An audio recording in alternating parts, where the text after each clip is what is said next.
Jemaat dipersilakan untuk bangkit berdiri. Shalom. Puji nama Tuhan Bapak Ibu Saudaraku. Kita boleh ada di rumah Tuhan hari ini semua karena kasih dan pertolongan Tuhan. Tuhan telah menolong menyertai kita selama seminggu. Dan hari ini kita datang untuk mau bersyukur kepada Tuhan. Selamat datang kepada Bapak Pendeta Edwin Cobo yang akan melayani kita hari ini di dalam pelayanan firman. Bapak Pendeta Edwin adalah hamba Tuhan dari GKI Palu. Dan juga selamat datang untuk tim Kolintang.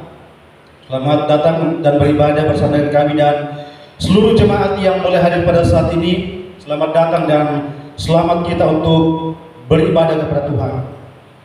Bapak Ibu Saudara-saudari, sebelum kita lebih jauh masuk dalam ibadah kita saat ini, mari kita sejenak bersaat teduh. Mari kita bersyukur kepada Tuhan dan menyerahkan jalannya ibadah ini di dalam pimpinan Tuhan.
Dengarkanlah firman Tuhan yang mengantar kita dalam ibadah saat ini. Mazmur 166 ayat 1 sampai 4. Untuk pemimpin biduan nyanyian Mazmur. Bersorak-sorailah bagi Allah, hai seluruh bumi. Mazmurkanlah kemuliaan namanya. Muliakanlah Dia dengan puji-pujian. Katakanlah kepada Allah, betapa dahsyatnya segala karyamu, karena kuasamu yang hebat. Musuh-musuhmu tunduk kepadamu. Seisi bumi sujud menyembahmu dan bermasmur bagimu, memasmurkan namamu. Kita habiskan ibadah kita. Kebaktian kita hari ini kita mulai di dalam nama Allah Bapa, Allah Putra dan Allah Roh Kudus. Kiranya kasih karunia dan damai sejahtera dari Allah Bapa kita dan dari Tuhan Yesus Kristus serta pertolongan Roh Kudus menyertai kita. Amin.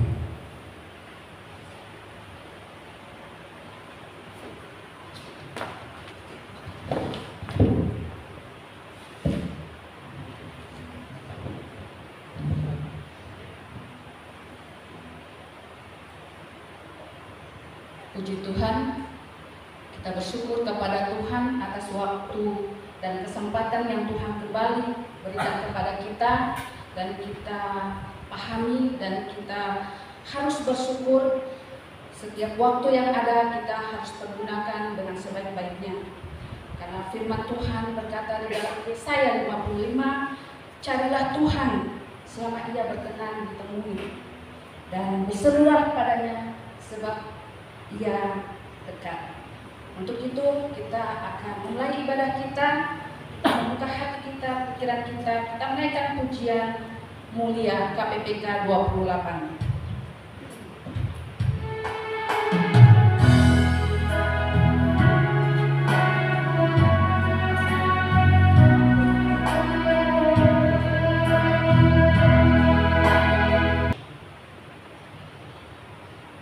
Sungguh telah terbukti nyata kasih-Mu yang teramat besar bagi kami. Lewat kehadiran-Mu yang secara ajaib, Engkau yang adalah Allah tidak menganggap kesetaraan dengan Allah itu sebagai milik yang harus dipertahankan, melainkan telah mengosongkan diri dan mengambil rupa seorang hamba dengan menjadi sama dengan manusia. agar orang-orang yang sungguh-sungguh percaya kepadamu tidak mengalami lagi kebinasaan, melainkan memperoleh hidup yang kekal. Terima kasih Tuhan, Engkau Allah yang layak dipuji dan disembah. Engkau Allah yang maha mulia. Di dalam nama Tuhan Yesus kami bersyukur. Amin.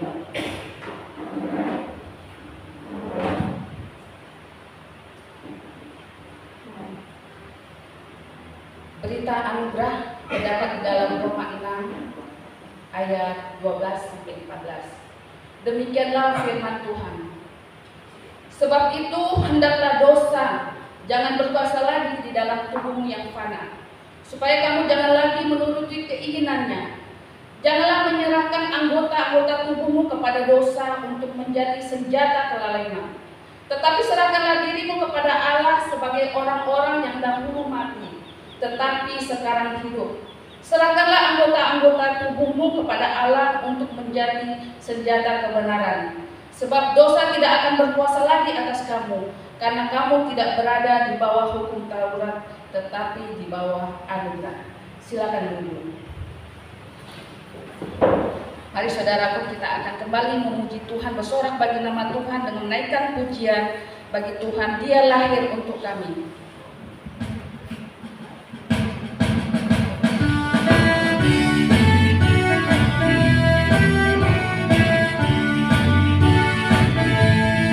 Dia lahir untuk kami, Dia mati untuk kami, Dia bangkit bagi kami semua. Dia itu Tuhan kami, Dia itu Allah kami, Dia Raja di atas segala raja.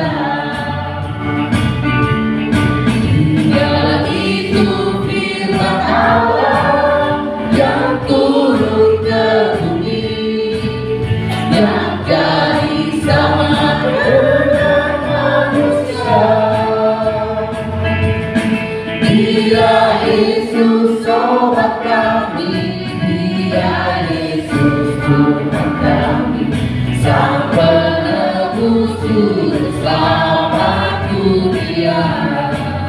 Kembali lagi kita akan pujian.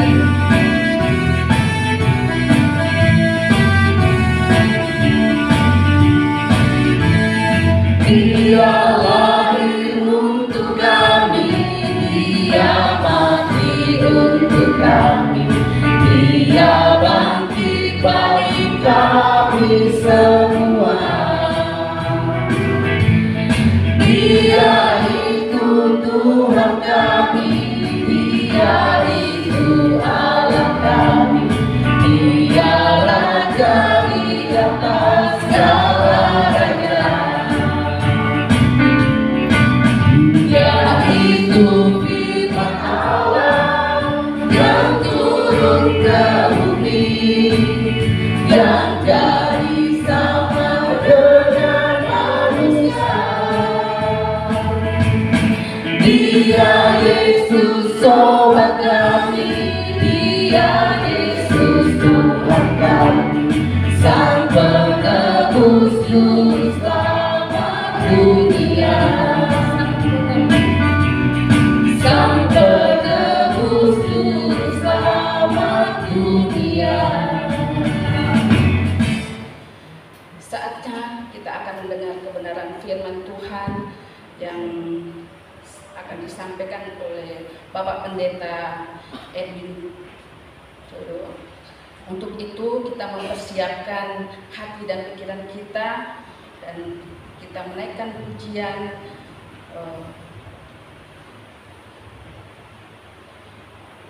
indahnya Natal di hatiku.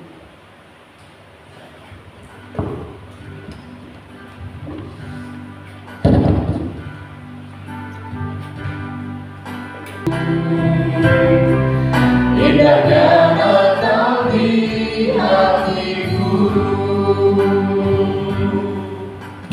Kita satu dalam doa. Bapa di dalam surga, kami bersyukur dan terima kasih karena anugerah-Mu di hari yang baru ini.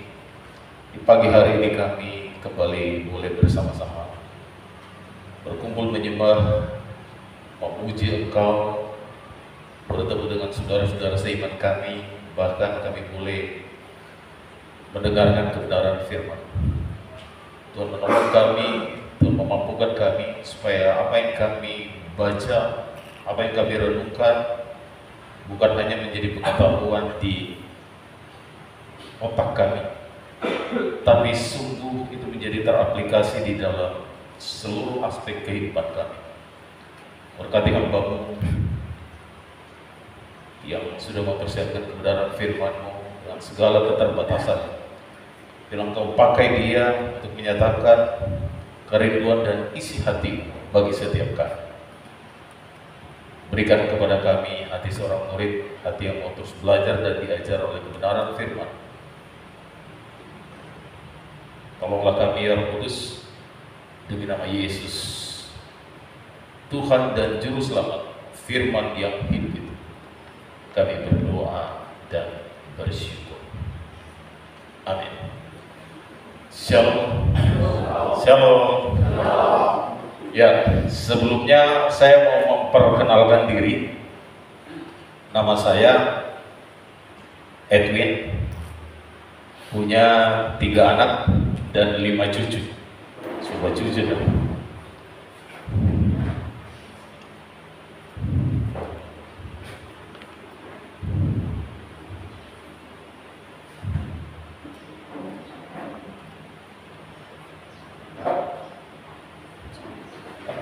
Di sampingnya naikkan. Yang atas. Ya, ke atas. Atas.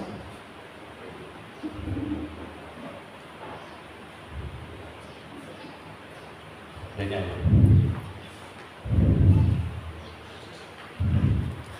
Ya. Oke.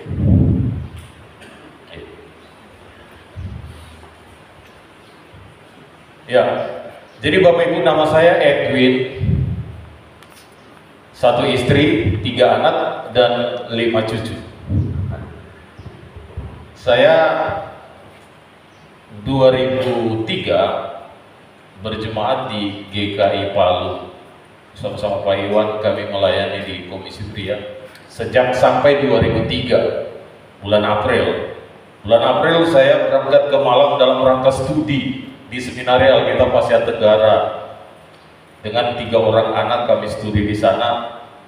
Saya yakin dukungan doa dari Pak Iwan dan timnya ya, Komisi Pria, lalu waktu saya aktif di Komisi Pria sehingga boleh melewati studi kurang lebih 5 tahun dan dilanjutkan dengan pelayanan di Gereja Kristen Kalam Kudus di Malang. Jadi setelah itu tahun 2017 saya balik ke Palu karena memang panggilan pelayanan itu di Palu. Saya bergerak di bidang misi. Jadi pelayanan misi lah yang membuat saya bisa mengunjungi beberapa tempat, beberapa kota, beberapa negara, dan bersyukur kepada Tuhan karena kesempatan yang indah yang Tuhan berikan itu, sehingga saya dan keluarga mengambil komitmen, keputusan untuk resign dari Gereja Kalam Kudus Malang untuk balik ke Palu. Ternyata 2018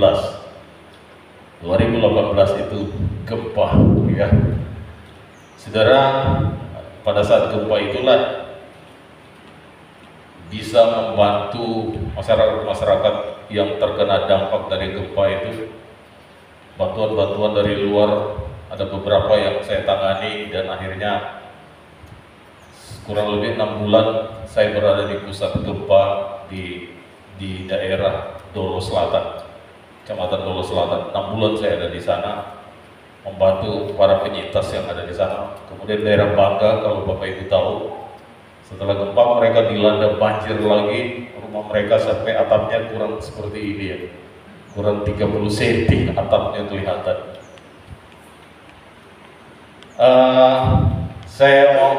Saya berjemaat di GKI Palu.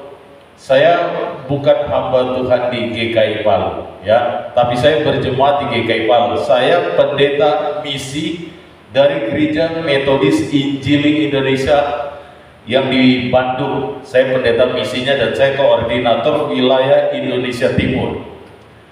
Jadi karena di Palu berjemaat, saya asalnya dari GKI Palu ya, saya kembali berjemaat di GKI Palu dan aktif bantu di Komisi Pria bersama-sama dengan Pak Iwan. Hanya sekedar membantu, tapi saya pendeta misi dan saat ini saya sedang aktif. Nanti saya akan saksikan di dalam khotbah saya sebentar. Saudara, mari kita membuka satu bagian firman Tuhan yang terambil sesuai tema yang diberikan. Adakah tempat bagiku? Dari Injil Lukas pasal yang kedua ayat 1 sampai 7.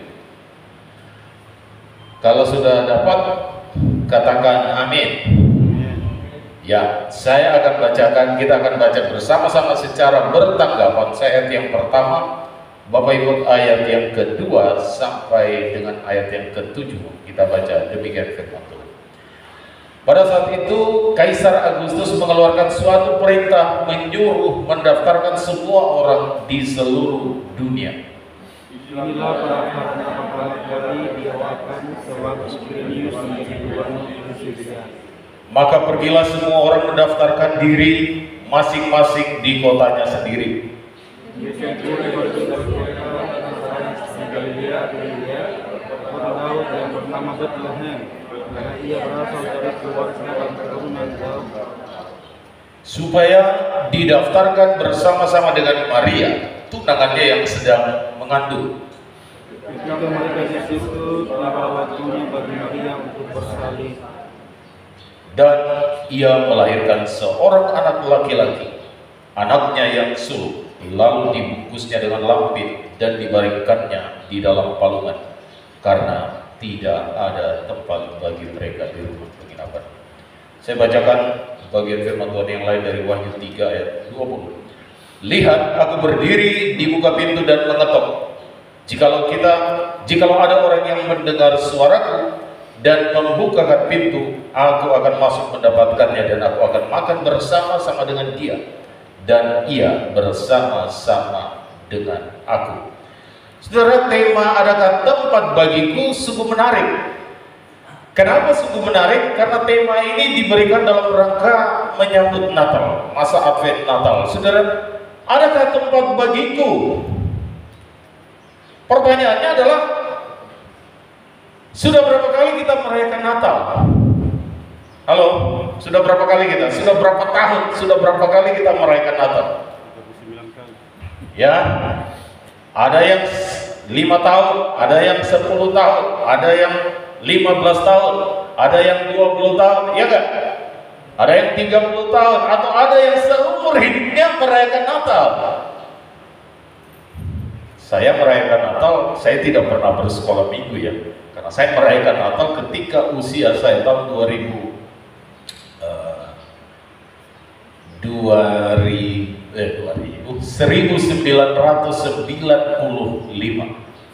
Saya terima Yesus sebagai Tuhan dan Juru Selamat, itulah saya merayakan Natal pertama di usia saya 30 sekian tahun.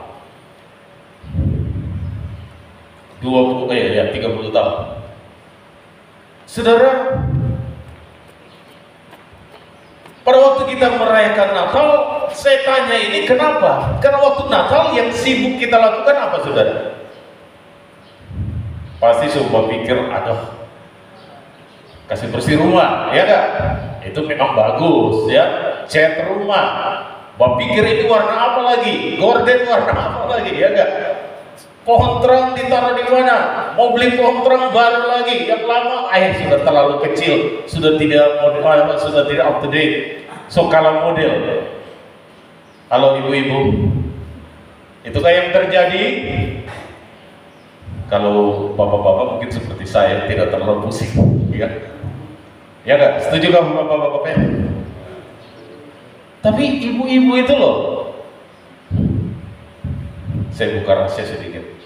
Karena saya sibuk ya akhir Natal ini, istri saya bilang begini, Pak, beli cat dulu. Saya bilang, aduh siapa mau baca? Kita cari tukang saja untuk baca. masa niki ini. Tahu-tahu Bapak Ibu, karena saya selalu di ladang, apa yang terjadi? Istri saya sudah chat sendiri. Wah, saya pulang ke rumah sudah berubah. Itu baik, ya, bagus. Tetapi yang utama adalah bagaimana kita menyikapi respon kita terhadap Natal tersebut. Amin. Bukan sekedar kelahiran Yesus yang ada di dunia ini, tetapi bagaimana kita meresponi kehadiran Yesus yang sudah 2000 tahun yang lalu, yang pernah ada datang, yang sudah datang. Tetapi bagi kita saat ini adalah bagaimana meresponi apakah Kristus itu, Yesus itu benar-benar berdiam di dalam diri kita. Amin. Kok tidak ada aminnya? Apakah sungguh-sungguh Yesus itu berdiam di dalam diri kita? Apakah kita sungguh-sungguh punya iman yang menyelamatkan? Kalau dalam EE, siapa yang pernah ikut EE, Evangelism Explosion, iman yang menyelamatkan seperti apa? Iman yang menyelamatkan itu adalah mengandalkan Yesus saja sebagai satu-satunya Tuhan dan Juru Selamat. Bukan sampai di situ, satu-satunya Tuhan dan Juru Selamat untuk memperoleh hidup yang kekal. Karena Yesus berkata, akulah jalan kebenaran dan hidup, tidak ada satupun yang sampai kepada Bapa kalau tidak melalui aku. Karena begitu besar kasih Allah ke dunia ini sehingga Ia mengaruniakan anaknya yang tunggal, supaya setiap orang yang percaya kepadanya tidak melainkan beroleh hidup yang kekal. Saudara, karena saya lama pelayanan menjangkau salah satu suku yang ada di Jawa Timur, jadi saya harus hafal dalam bahasa Jawanya. Yohanes 3:16. Awit gungging tresnaning Gusti datang jagat, ngantos masrahaken putra ontang anting supados kang pitados boten ciloko. Siapa yang jawab sini? Pasti tahu artinya. Boten ciloko nanging angsal gesang langgeng. Setiap orang yang percaya kepadanya tidak binasa. Itu kalimat positifnya. Kalau negatifnya, yang tidak percaya berarti apa Bapak Ibu? Binasa yang kekal.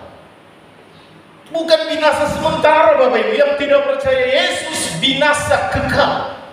Jadi jangan percaya ketika ada ajaran yang berkata nanti kan ditimbang kita punya pahala, ya enggak? Nanti kalau seimbang bagaimana? Ya, ayo. Oh, tidak apa-apa. Nanti kan didoakan orang yang hidup, amal baik kita, anak-anak kita yang baik mendoakan kita supaya kita nanti berpindah dari neraka ke surga. Tidak Bapak Ibu. Surga itu kekal, neraka itu kekal. Yesus berkata, kalau kamu tidak percaya kepada aku, kamu akan binasa.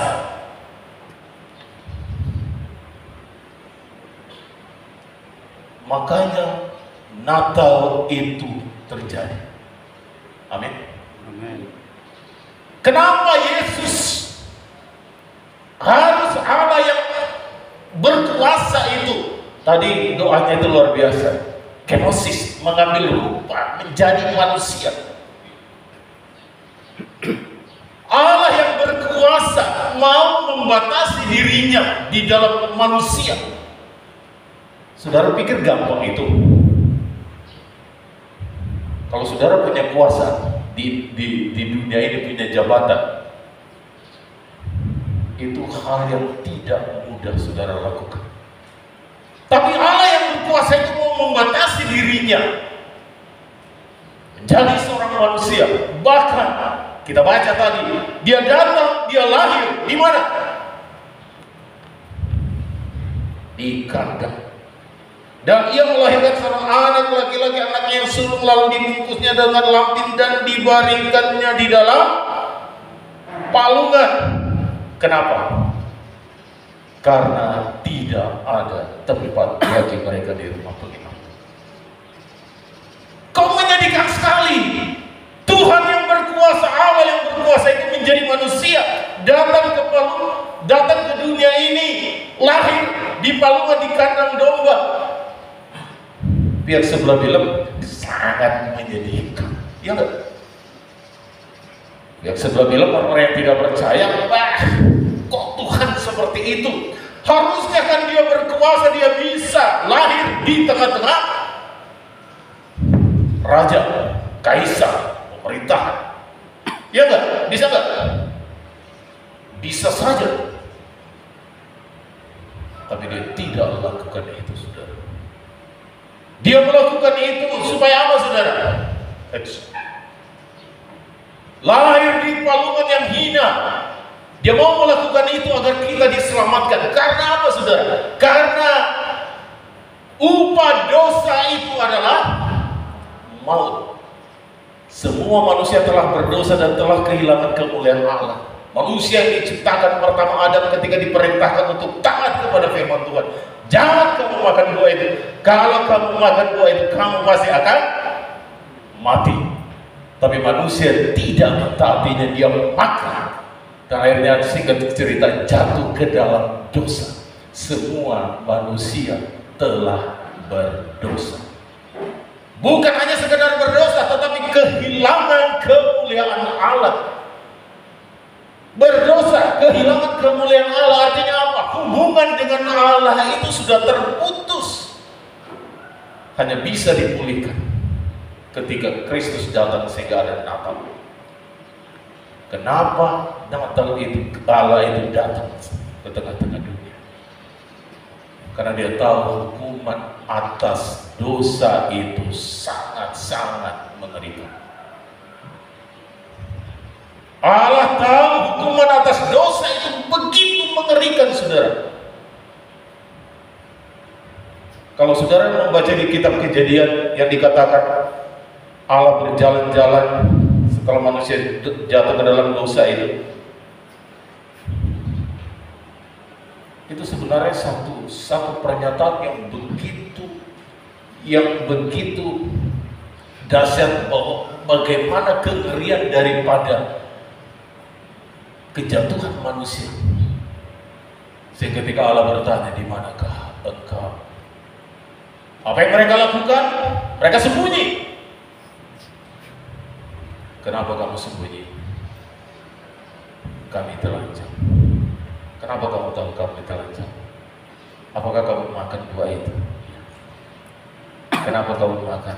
Oh, saya diberi perempuan itu yang kau tempatkan, menyalahkan Allah itu. Ditanya kepada, kenapa kau kasih makan itu buah itu? Oh, saya disuruh ular. Ya kan? Karakter manusia tidak mau mengakui diri kalau salah, tapi suka salahkan orang lain, suka kambing hitamkan orang lain. Ya kan? Sehingga dikatakan semua manusia telah berdosa supaya yang kita yang hina ini bisa diselamatkan.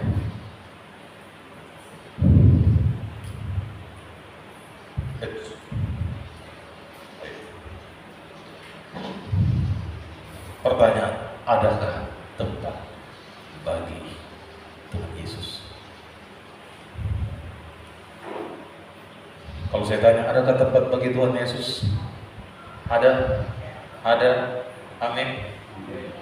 Yakin? Kenapa yakin? Kenapa yakin? Karena kata Alkitab. Ya. Kenapa yakin? Apakah saudara sungguh-sungguh terima Yesus sebagai Tuhan dan Juru Selamat? Amin. Bagaimana buktinya?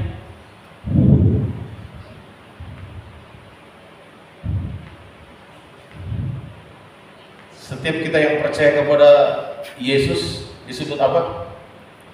Anak-anak Allah. Benarkah anak-anak Allah? Benar? Serius? Sungguh? Datang ke gereja ini apakah karena kesadaran diri atau karena disuruh? Melayani apa karena tugas? Karena jadwal? Atau karena apa? Apakah ketika melayani tidak dipuji, tidak dikasih selamat, tidak dipuji karena permainan yang bagus, karena pelayanan yang bagus, hati kita marah. Apakah karena orang tidak menghargai pelayanan kita, kita sudah tersinggung dan marah, tidak mau lagi melayani? Tuh, saya tidak mau lagi melayani besok, minggu depan. Saya sudah melayani sungguh-sungguh, tapi orang anggap kita tidak ada. Halo, ya Kak? Kita dengan mudah berkata, ada Yesus di dalam hatiku. Tapi pertanyaannya, ketika terjadi perselisihan sedikit dengan rekan pelayanan, maka kita dendam membara. Ya enggak? Saya sudah tidak mau melayani di situ. Kalau dia duduk di sebelah kiri, saya mau duduk di sisi kanan. Ya enggak? Halo, saya yakin tidak ada di sini ya. Ya Pak Yohana, tidak ada di sini ya Pak Gembala. Di sini baik-baik semua. Saya cerita yang di sana. Kalau sobat marah sudah. Adakah tempat bagi Yesus? Sedikit tersinggung saja sudah marah. Ya enggak? Adakah tempat bagi Yesus? Artinya apa? Kita meneladani Kristus. Yesus Kristus ada di dalam hati kita. Ketika kita jadi ciptaan baru, yang lama sudah berlalu, maka sesungguhnya yang baru sudah datang. Ya enggak?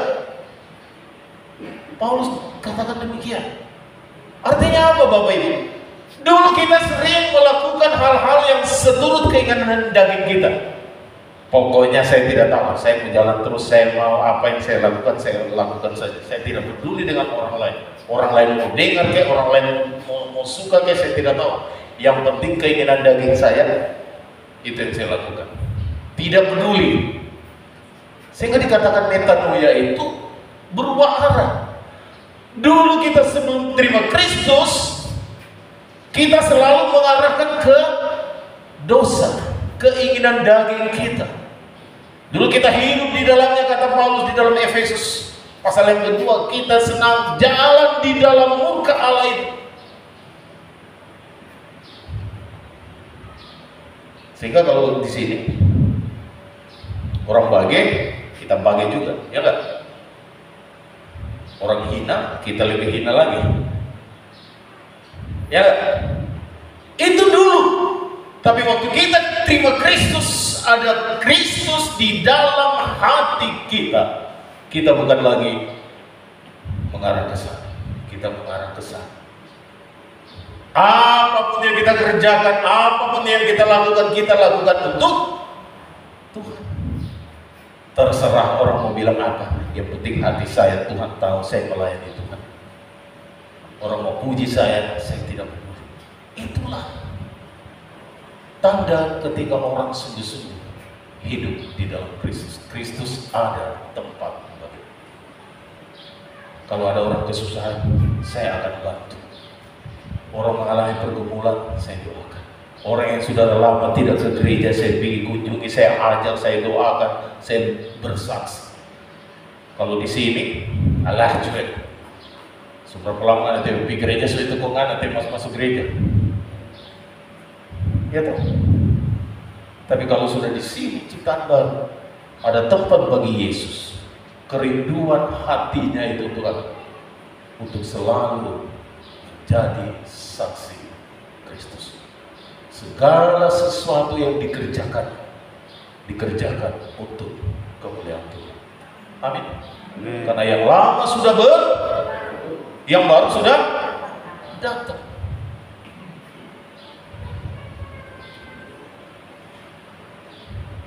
Karena itu, berilah tempat bagi Tuhan. Amin. Tadi di dalam Wahyu 3:20 dikatakan, lihat, aku berdiri di muka pintu dan mengetuk. Saudara pernah lihat gambar Tuhan Yesus di muka pintu yang besar itu? Pernah ya? Dia punya gradle, apa istilahnya? Handle-nya itu, kuncinya kan di luar itu kan tidak ada, ya kan? Orang hanya bisa mengetuk, Yesus itu hanya bisa mengetuk. Yang membuka siapa, saudara? Tuan rumah. Artinya apa, saudara? Yesus berkali-kali mengingatkan kita. Dia katakan, aku berdiri di muka pintu dan mengetuk. Jikalau ada orang yang mendengarkan suaraku dan membukakan pintu, aku akan masuk mendapatkannya. Dan aku makan bersama-sama dengan dia. Dia dan ia bersama-sama dengan aku. Saudara, kalau ada tamu yang masuk ke dalam rumah, mengetuk dan kita bukakan pintu, umumnya kita persilakan duduk di mana? Halo? Di ruang mana? Di ruang tamu, betul. Ya kan? Kalau mau pergi makan, pasti makanan dibawa ke ruang tamu. Yesus katakan bahwa aku akan masuk mendapatkannya dan aku makan bersama-sama dengan dia dan ia bersama-sama dengan aku. Saudara, kalau sudah makan begitu artinya apa? Tidak ada satu hal pun tersembunyi di dalam rumah itu. Ya, rumah zaman dulu kan sangat terbuka saja. Tidak seperti kita ada kamar-kamarnya sekarang. Di ruang makan dan makan bersama-sama, tidak satu pun yang tersembunyi di rumah itu. Artinya apa, saudara?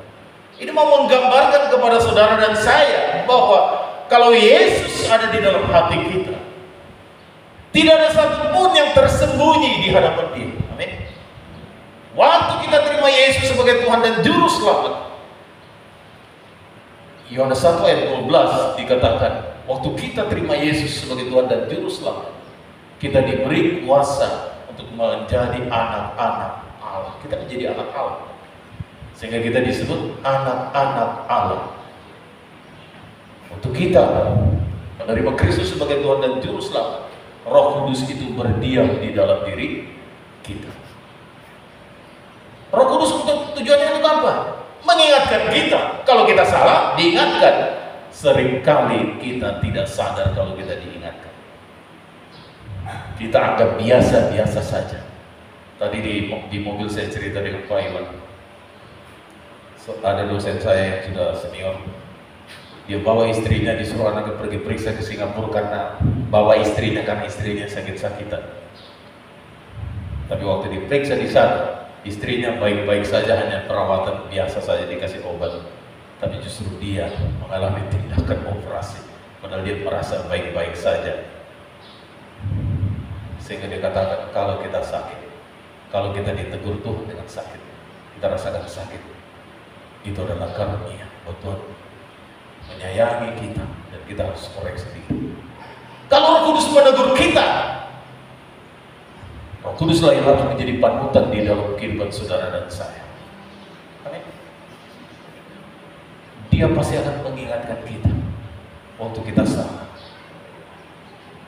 waktu kita berduka. Dia akan menghiburkan kita, memberikan kekuatan kepada kita, mengingatkan kita, untuk mengajar kita. Roh Kudus itulah yang berdiam bersama-sama dengan kita, yang ada di dalam setiap orang percaya. Tujuannya apa?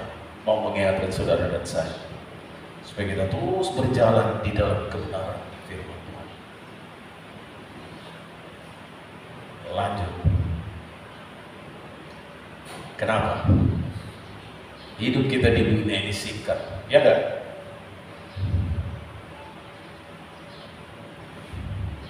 Seratus tahun kita hidup, iya. Tapi kita tahu dunia, kita hidup di dunia itu begitu singkat. Kalau saya ibaratkan panjang dengan sentimeter, ya. Kalau hidup kekal bersama-sama dengan Tuhan di surga, hidup kekekalan itu katakan 1 kilometer, 1 kilometer, ya. Ini tidak bisa dihitung sebenarnya, saya cuma ibaratkan itu. Kita pusing dengan perkara-perkara dunia yang hanya 10 cm, ya enggak? Tapi kita tidak memikirkan apa yang ada 1 kilometer kehidupan kekal bersama-sama dengan Dia. Dia menjamin tempat tinggal. Kita hidup di dunia dunia ini singkat, sudah. Singkatnya itu kita harus perhatikan. Jangan anggap memang waktu yang Tuhan berikan itu kan ada kronologi. Kronologi itu artinya ya rutinitas berputar. Besok ada pagi jam 8, jam 9, jam 10, ya sudah. Terus malam besoknya lagi ada jam 8, terus begitu terus berputar. Itu kronos yang Tuhan berikan, kronologis. Tapi kita harus memanfaatkan waktu yang Tuhan berikan itu sebagai kairos. Kairos, waktu Tuhan, momentum bagi Tuhan. Kita ciptakan waktu, kita buat waktu itu supaya waktu itu menjadi bermanfaat bagi kita. Jangan hanya sekedar kita bisa lakukan rutinitas itu, kita harus lakukan rutinitas itu sebagai hamba Tuhan, sebagai pendeta, sebagai petani, sebagai guru, sebagai PNS dan sebagainya. Kita harus melakukan rutinitas itu. Tetapi di dalam kronos itu kita harus menciptakan kairos. Amin. Kairos itu apa, saudara? Ketika kita bertemu dengan orang yang belum percaya kepada Yesus, tiap hari kita berdoa, Tuhan temukan aku supaya saya bisa bicara, supaya saya bisa bersaksi, supaya saya bisa membantu orang, minimal satu orang.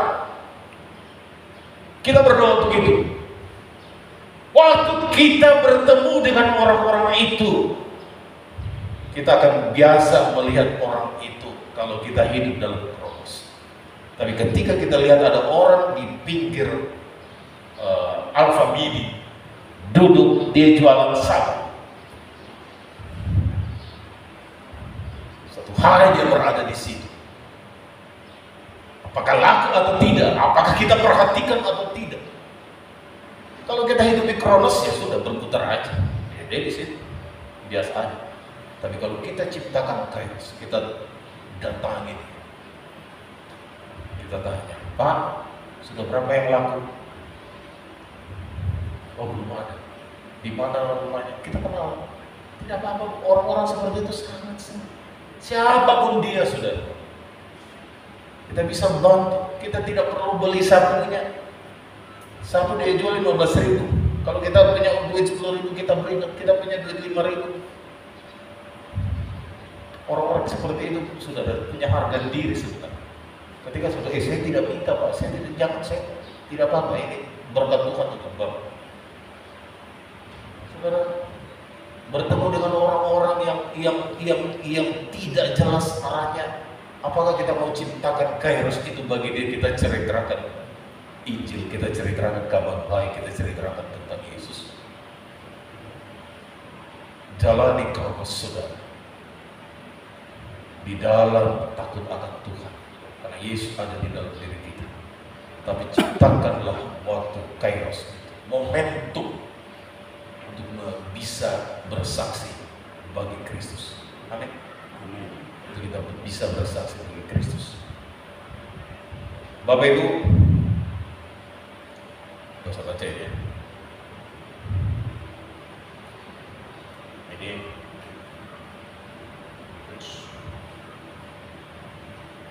susah ya, tidak jelas. Nah, ini pelayanan yang kami lakukan. Ini waktu pelayanan Natal di Surabaya, waktu di sana. Ini yang kami lakukan, pergi pelayanan ke desa-desa. Ya, ini dikasih Allah, bertemu dengan orang-orang, membantu. Saudara, saya bukan orang yang punya duit, bukan orang yang kaya. Tapi ada saja cara Tuhan memberkati kami dalam pelayanan.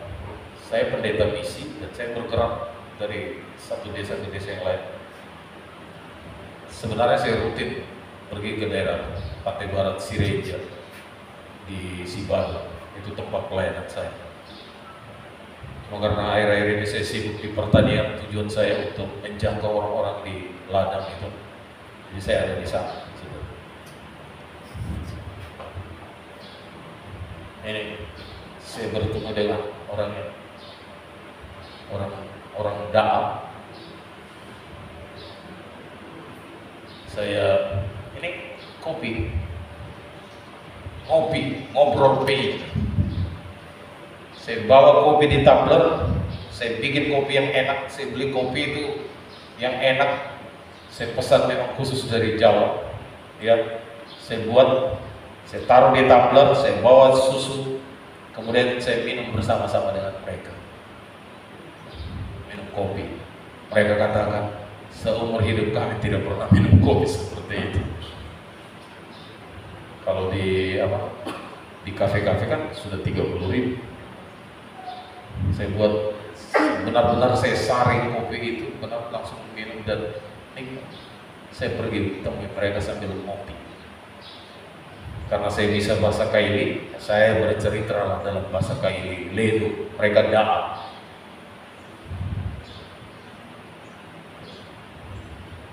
Bersaksi.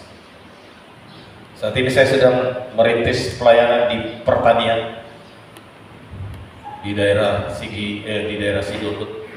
Pertanian, kebetulan ada teman yang ada di sana yang kasih pinjam lahannya untuk diolah. Cuma saya tidak bisa tampilkan video-videonya, baru kemarin tidak sempat lagi saya tampilkan video-video mereka. Ciptakan Kairos, saudara. Kalau kita hanya kronos, ya sudah, berlalu begitu saja. Tapi kalau di dalam kronos kita ciptakan Kairos itu, maka di situ Tuhan akan menjaga kita. Carilah dahulu kerajaan Allah dan kebenarannya, maka semuanya itu akan ditambahkan kepada. Amin. Pergilah, jadikanlah semua bangsa muridku. Kalimat terakhir, ketahuilah aku menyertai kamu senantiasa sampai kepada akhir zaman. Siapa yang disertai Tuhan ini? Setiap orang Kristen kan Tuhan akan menyertai ketika kita pergi menjadikan semua bangsa murid Tuhan. Kita pergi bersaksi, menjadikan semua bangsa murid Tuhan. Amin. Karena itu pergilah, jadikanlah semua bangsa murid Tuhan. Kalau Roh Kudus turun ke atas kamu, kamu akan menjadi saksiku. Di mana? Yerusalem, Judea, Samaria, sampai ke ujung bumi. Apakah kita harus pergi ke Yerusalem lagi? Yerusalem mereka di sana ya Yerusalem, tapi Yerusalem kita ada di rumah tangga kita. Yerusalem kita, Judea kita, ada di teman-teman gereja kita. Samaria, tetangga-tetangga kita yang belum percaya, itu yang harus kita beritakan. Ujung bumi. Kalau Tuhan menghendaki kita menjadi seorang misionaris, pemberita Injil untuk pergi, silahkan pergi. Tapi ujung bumi, di manakah ujung bumi? Apakah bumi datar? Bumi bulat kan? Di mana ujung bumi? Kalau bumi bulat, di mana ujung bumi? Di mana kita berdiri, itulah menjadi ujung bumi bagi kita. Amin. Kita harus ingat. Sehingga Bapak Ibu Saudara, pesan Natal ini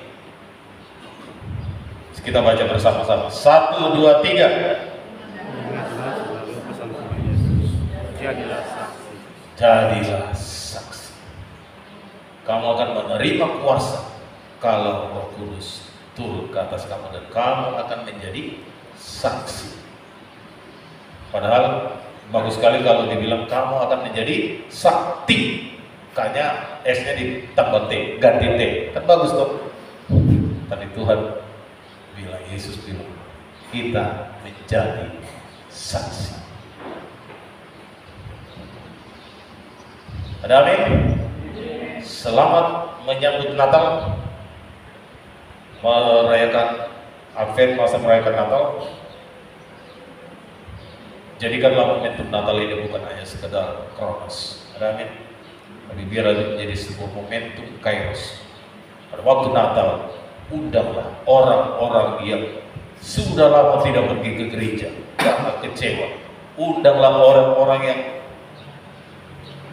tidak tahu arah yang jelas, ajak mereka untuk Natal bersama-sama dengan kita, untuk merayakan sukacita Natal itu bersama-sama dengan kita. Tuhan Yesus memberkati kita. Mari kita satu dalam doa. Bapa di dalam surga, kami bersyukur dan terima kasih karena firman Tuhan sudah didengarkan bersama-sama.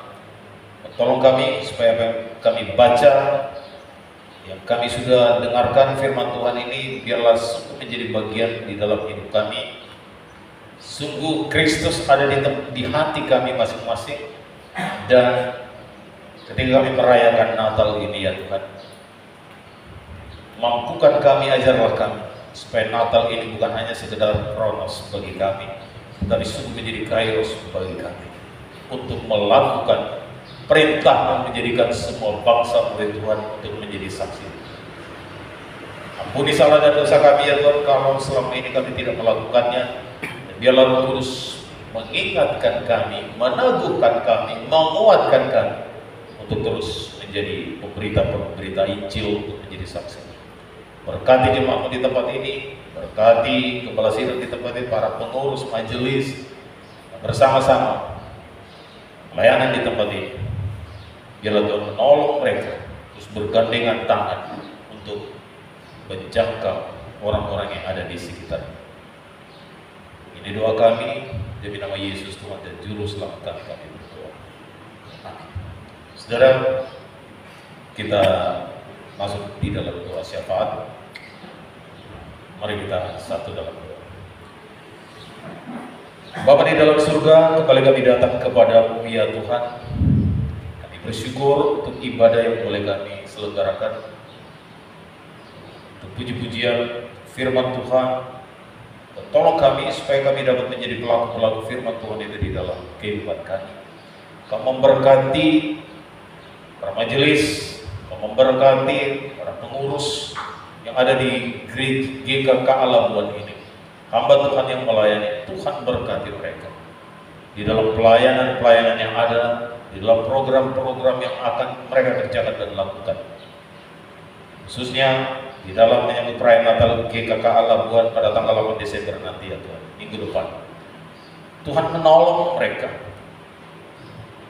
di dalam segala persiapan-persiapan, dana yang dibutuhkan, tapi biarlah di dalam perayaan Natal ini ya Tuhan,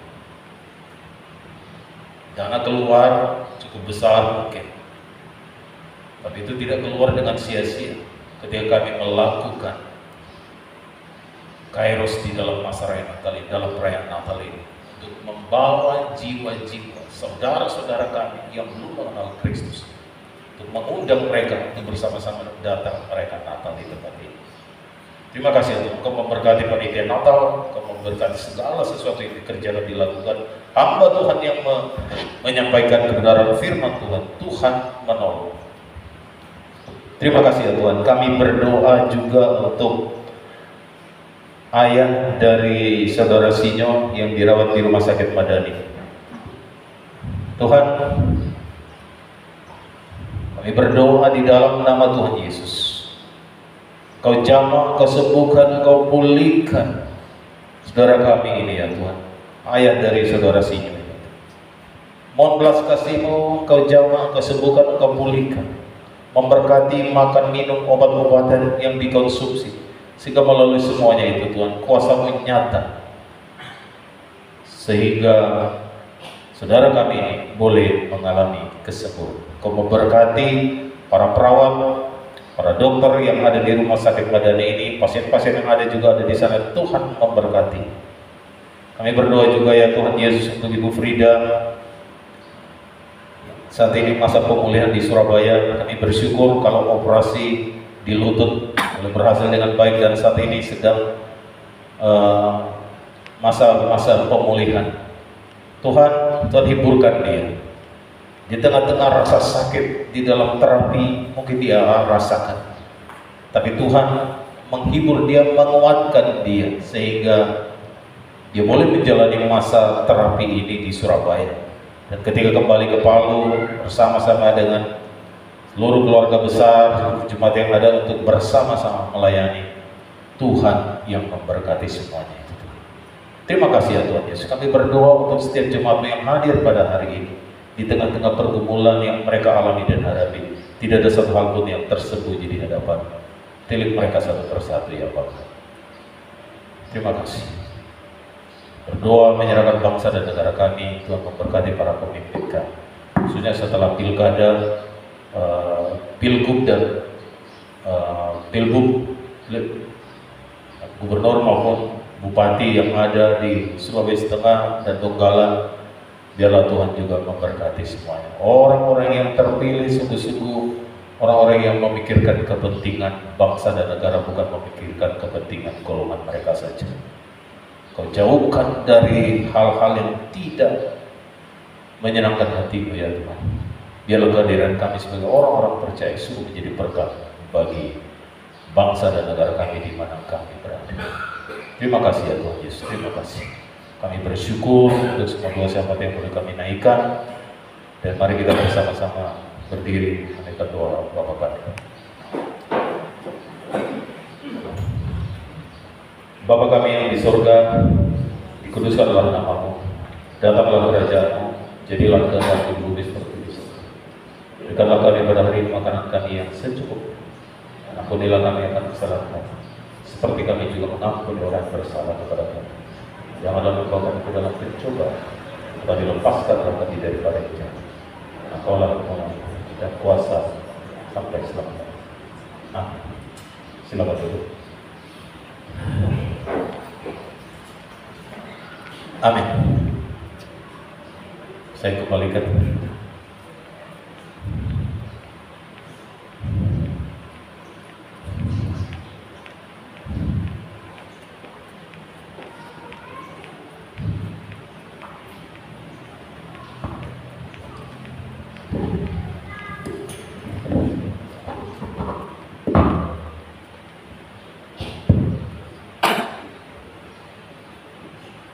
Saya mengundang untuk saudara-saudara bangkit berdiri.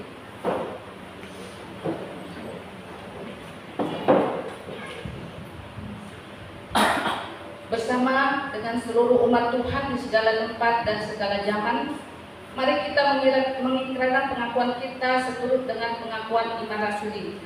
Hendaklah yang percaya berkata demikian: Aku percaya kepada Allah, Bapa yang Maha Kuasa, Khalik langit dan bumi, dan kepada Yesus Kristus, anaknya yang tunggal Tuhan kita, yang dikandung dari Roh Kudus, lahir dari anak darah Maria, yang menderita sengsara di bawah pemerintahan Pontius Pilatus, disalibkan, mati dan dikuburkan, turun ke dalam kerajaan maut.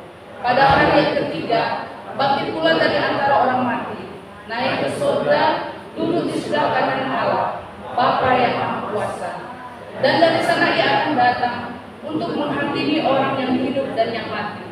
Aku percaya kepada Roh Kudus, gereja yang kudus dan am, persekutuan orang kudus, pengampunan dosa, kebangkitan orang mati, dan hidup yang kekal.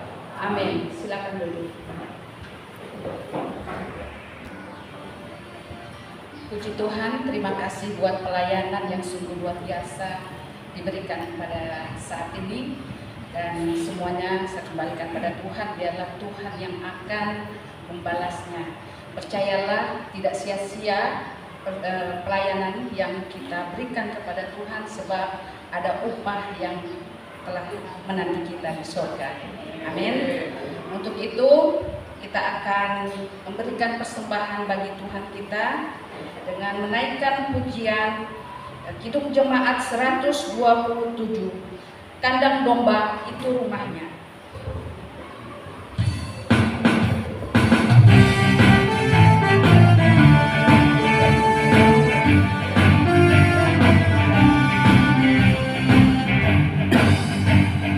Kandang domba itu rumahnya, palu dan hewan petiurannya, lahir dari Bunda Maria, Pangeran Maha Mulia.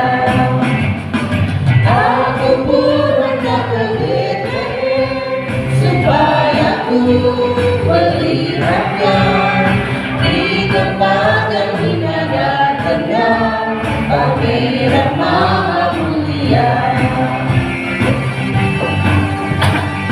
Bintang-bintang tentukanlah di mana Yesus dan barudannya. Hai gembala, bangun segera, menengok juru selamatmu. Aku pun hendak ke Bethlehem, supaya ku melihatnya dari dada rendah, Pangeran Maha Mulia. Ayat yang ketiga. Hai malaikat pujilah terus kemuliaan Allah yang kudus, baik itu rasa penebus dan tuluslah dunia. Aku hendak ke Betlehem supaya ku melihatnya di tempat yang indah dan rendah, Pangeran Maha Mulia. Baik yang keempat. Aku kaya oleh miskinku, selamat oleh hidup sucimu, ku dibasuh oleh darahmu, bahagia oleh salibmu. Aku pun hendak ke Betlehem supaya ku melihatnya di tempat yang indah dan rendah, Pangeran Maha Mulia.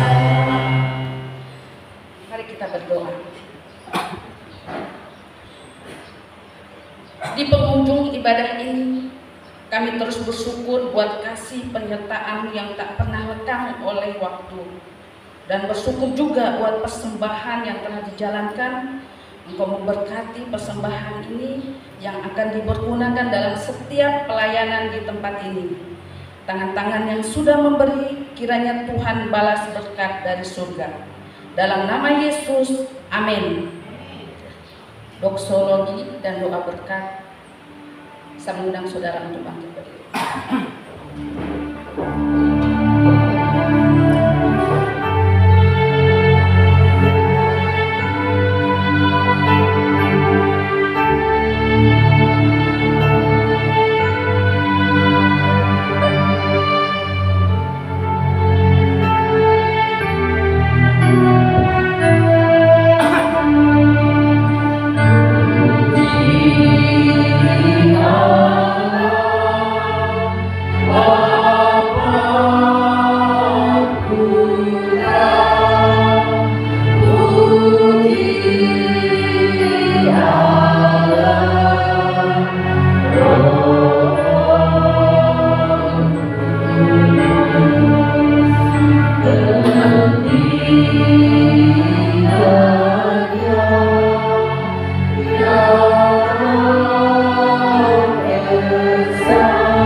Jemaat yang terkasih dalam Tuhan, saatnya kita akan kembali ke dalam aktivitas kehidupan kita masing-masing. Oleh karena itu, pegang teguh firman Tuhan yang telah kita dengarkan saat ini, dan setialah untuk menjadi pemberita Injil, dan arahkan hatimu kepada Allah, lalu terima berkat dari Dia. Tuhan memberkati engkau dan melindungi engkau. Tuhan menyinari engkau dengan wajah-Nya dan berengkau kasih karunia. Tuhan menghadapkan wajah-Nya kepadamu dan memberi engkau damai sejahtera dari sekarang sampai selama-lamanya. Amin.